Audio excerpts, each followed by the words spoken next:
shenjat që tregojnë se në një shtëpi ka sihër apo magji, problemet e shumta në shtëpi, zënka, konflikte dhe urrëtie mes anëtarëve të familjes pa ndonjë shkak të rëndësishëm.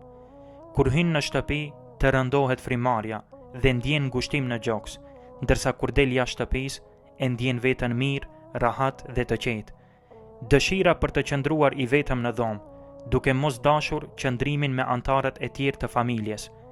Refuzimi i kërkesës për fejesë nga ana e vajzës apo djalit pa ndonjë shkak të caktuar. Gjetja e disa pikave të gjakut në tokë, në perde ose në rroba. Prerja e disa pjesëve të rrobave në shtëpi.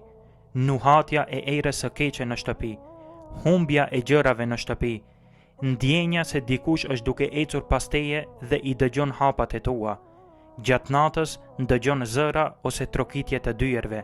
Nëse në një shtëpi vërehen disa nga këto simptoma, kjo aludon se në atë shtëpi ka sihër. Këshilla ime për anëtarët e kësaj shtëpie është që në radhë të parë t'i mbështeten Allahut fuqiplot, e më pas t'i kërkojnë shkaqet për shërim, duke u adresuar tek hoxhallarët të cilët bëjnë rukje me Kur'an, dhe pastaj me lejen e Allahut do të bëhet zgjidhja, duke e gjetur sihrin dhe prishur nga vendi ku është vendosur. E më pas me lejen e Allahut vjen shërimi dhe rehatia për të gjithë anëtarët e familjes.